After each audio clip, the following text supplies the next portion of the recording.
Assalamualaikum warahmatullahi wabarakatuh. Apa kabar sahabat religi dimanapun Anda berada? Kita berjumpa lagi dalam program Bicara Bincang Ramadan bersama saya Iko Sofa Pranata Humas Kantor Kementerian Agama Kabupaten Rembang.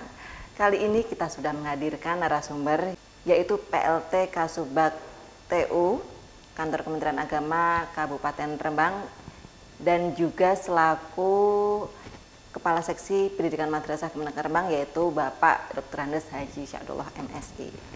Apa kabar Pak Syadullah? Alhamdulillah, Mbak. Puasanya bagaimana Pak? Alhamdulillah, sehat, lancar. Kayaknya Mbak. Aktivitasnya padat sekali ya Pak ya, walaupun Ya. puasa-puasa. Iya. Ya seperti itu Mbak, artinya emang minggu-minggu ini kegiatan kita banyak sekali. Banyak sekali, betul. Ya, semoga selalu fit ya Pak ya. Amin, amin, makasih Mbak. Dengan Pak Syadullah ini kita akan membahas tema yaitu kesalahan sosial di bulan puasa.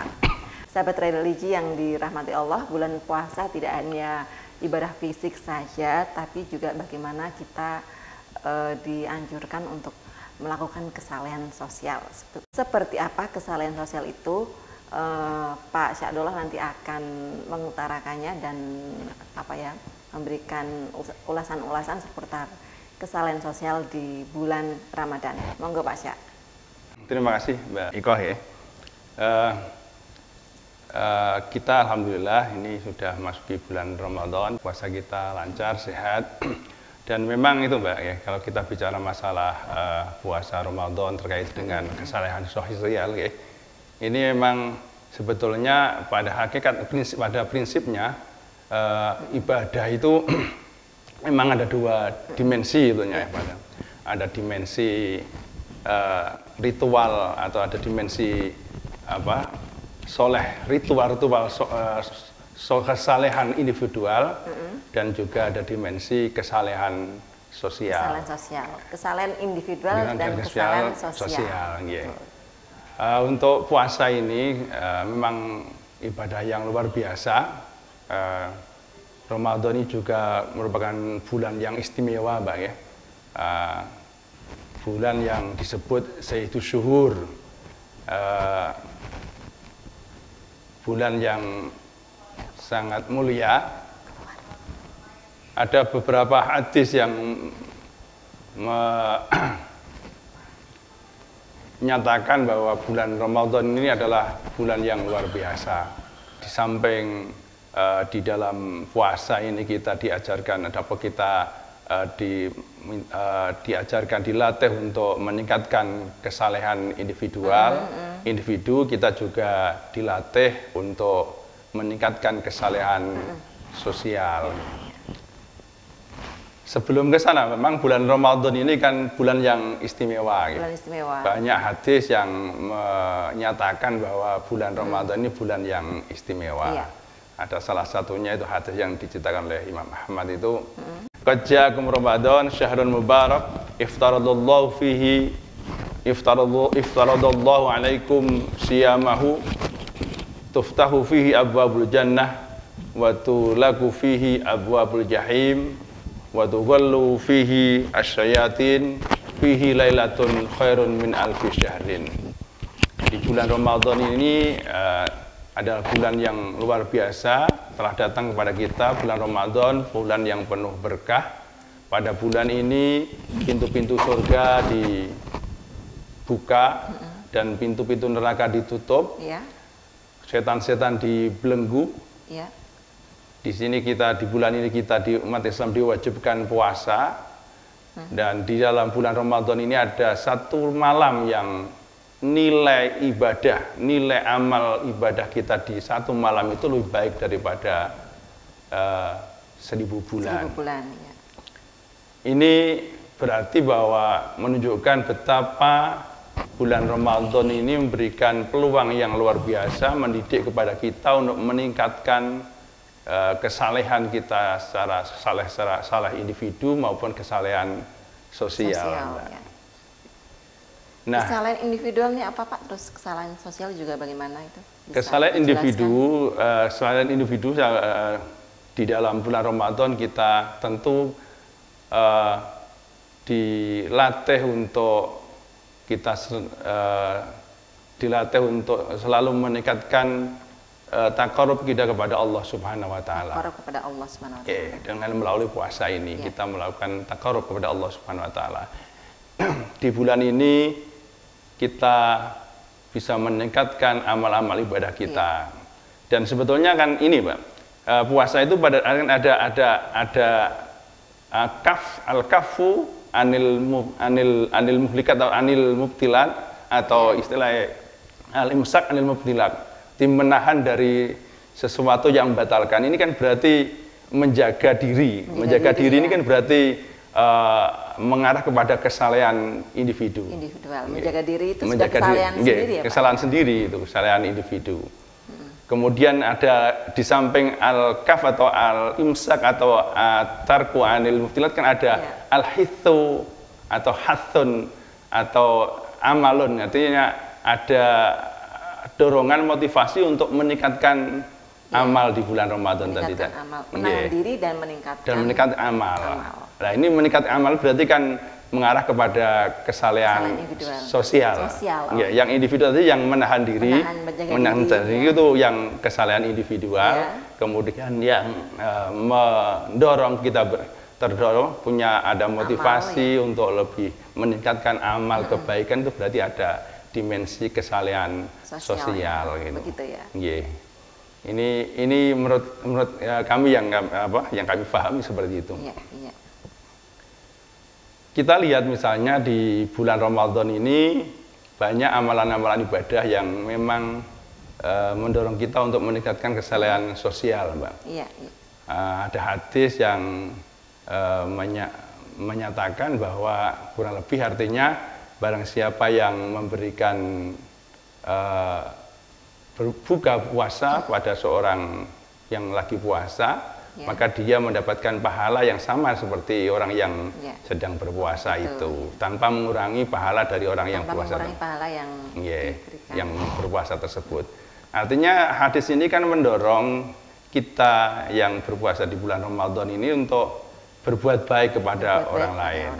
Kita berderma kepada orang lain, bersedekah kepada orang lain.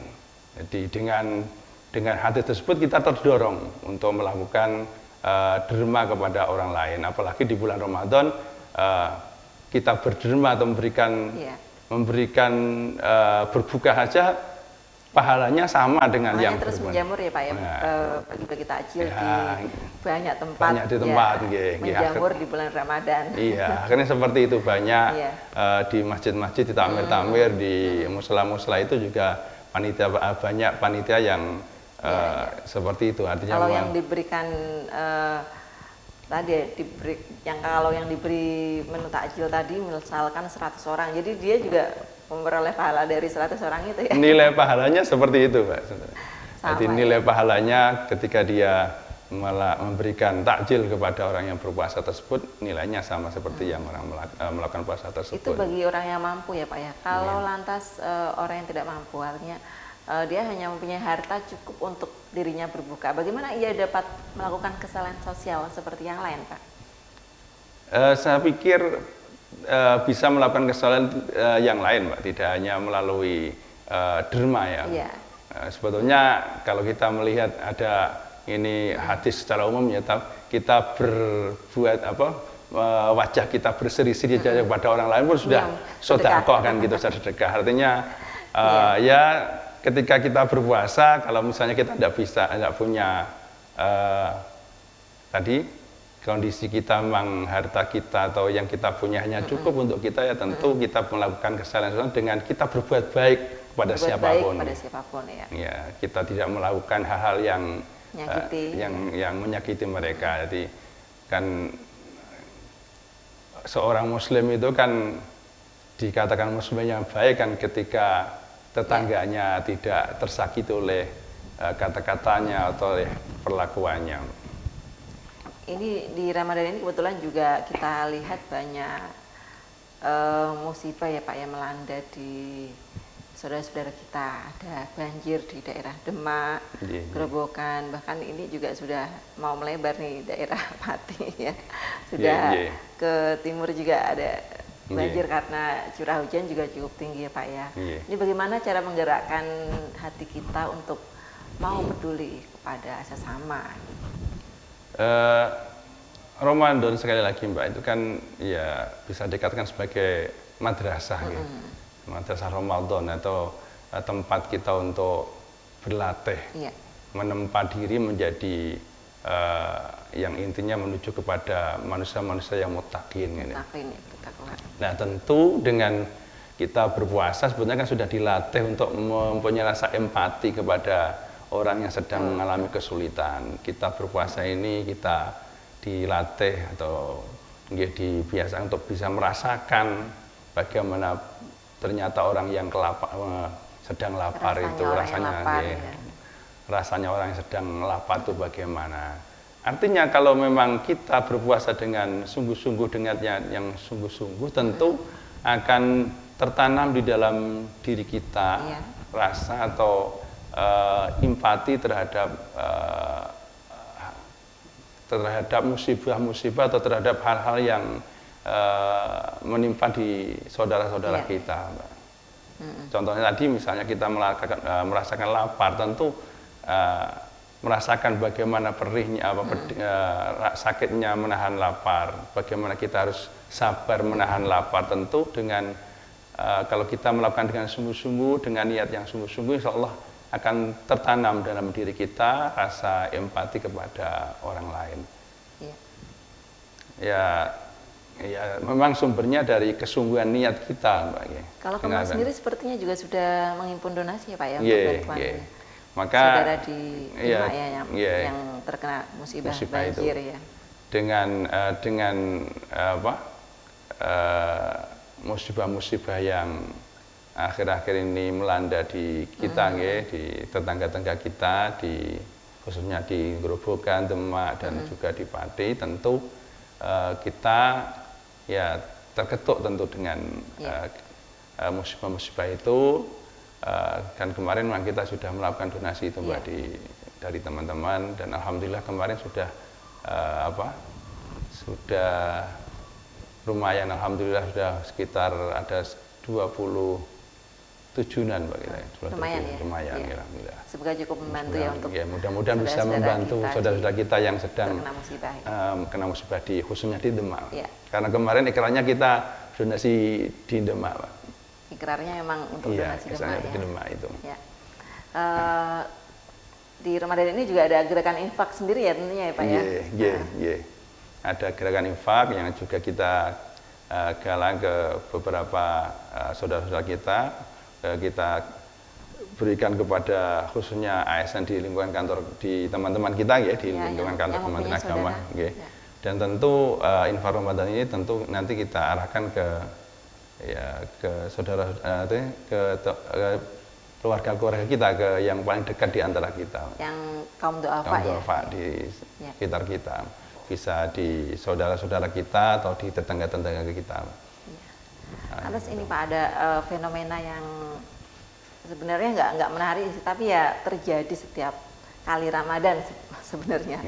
Fenomena pengemis, istilahnya. Iya, bukan pengemis ya, Pak, yang istilahnya yang tepat. Peminta-minta gitu. Di jalanan sekarang banyak sekali. Biasanya nyegat lampu merah gitu ya Pak ya. Di setiap lampu merah pasti ada, nggak cuma 1, 2, mungkin ya cukup banyak ya Pak ya, di memasuki bulan Ramadan ini. Nah ini sebenarnya cukup mengganggu ketertiban lalu lintas ya Pak ya. Tapi ya namanya orang kadang-kadang mau ngasih gimana, mau nggak ngasih gimana. Nah ini bagaimana sikap kita yang sebaiknya bagaimana Pak untuk menyikapi peminta-minta ini? Mengingat tadi dianjurkan untuk bersedekah. Nah, bagaimana apakah kita harus bersedekah kepada sebenarnya secara itu Mbak ya, kita ajaran Islam kan memang kita diperintahkan untuk memberikan sedekah kepada yang membutuhkan kan. Hanya persoalannya ini fenomena akhir-akhir ini peminta-minta ini apakah memang benar-benar yang membutuhkan ini, atau memang mereka itu kayak semacam aji mumpung gitu ya, semacam itu gitu. Nah kalau memang benar-benar mereka membutuhkan ya dikasih, tapi memang ya nek secara pribadi saya ya dikasih aja tapi ya jangan banyak dikasih gitu ya, secukupnya. Tetapi memang ini menjadi fenomena yang menarik, Mbak. Sebetulnya tidak hanya di bulan Ramadan, tapi di bulan Ramadan itu memang lebih banyak karena memang mereka juga paham ternyata di bulan penuh berkah ini banyak banyak yang ingin meningkatkan sedekah itu sehingga bermunculan banyak orang yang meminta-minta ini ya. Cuman ya memang menurut kami ya sebaiknya dari pemerintah juga turun tangan, Mbak. Ya, karena mengatasi itu dinas terkait ya. Kalau di kabupaten kan ada dinas sosial, tentunya bagaimana dinas sosial ini juga bisa menangani masalah ini. Karena sebetulnya ya persoalan utama apakah persoalan kemiskinan atau persoalan pengangguran ini. Kalau pengangguran berarti kan tentu harus ada solusinya, lapangan pekerjaan. Tetapi memang apapun bentuknya ya di bulan Ramadan kita ya selalu harus lebih menjaga diri, lebih menahan diri untuk amarah dan lebih kita meningkatkan amal soleh kita melalui kegiatan kita yang bermanfaat sosial tadi.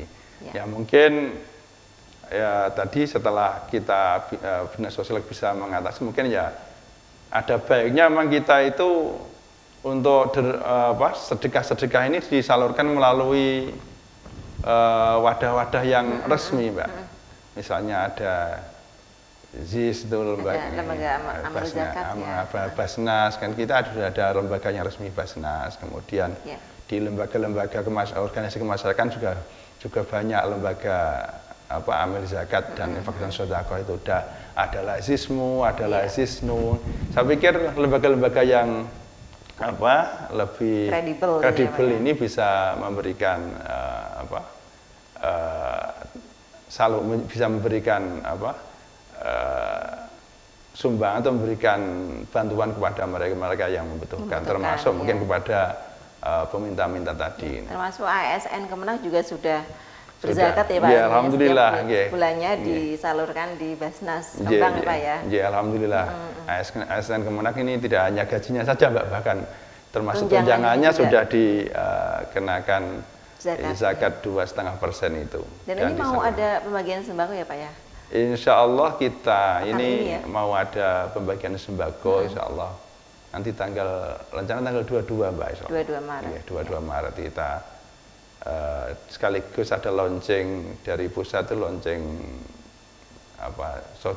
zakat atau Syiar Ramadan, launching Syiar Ramadan itu. Ini dananya berasal dari zakat ASN Kemenang ya Pak ya? Ini kan kita itu di Kemenang kan selaku UPZ, unit pengumpul zakat, dan dari Basnas kan kita punya diberi kewenangan untuk menyalurkan zakat kepada mustahik. Kalau kita sementara masih diberi kewenangan kita masih diberi 60% dari yang kita setor sesuai dengan list dari kita ya Pak ya. Dari 60% dari yang kita setor kita salurkan kepada mustahik yang kepada yang berhak. Ya. Bulan tadi sudah Bapak bilang bahwa kesalahan sosial ya identik dengan bulan Ramadan. Tapi pasca Ramadan ini balik ke watak asli lagi nih Pak. Kembali perhitungan lagi, kembali jadi mikir-mikir lagi kalau mau bersedekah. Nah ini gimana Pak? Maknai Ramadan sebagai bulan untuk meningkatkan kesalahan sosial ini Pak? Ini yang memang itu Mbak ya, menjadi problem di diri kita ya. Kita itu masih tadi ibadah kadang-kadang karena nafsu sebetulnya. Gitu ya, karena nafsu. Kadang kalau saya melihatnya seperti itu, karena ada banyak dalil yang mengatakan bahwa bulan Ramadan ini amal ibadah dilipat gandakan, sehingga ketika bulan Ramadan terus kurang semangat lagi. Bulan Ramadan terus berebutan untuk beramal baik.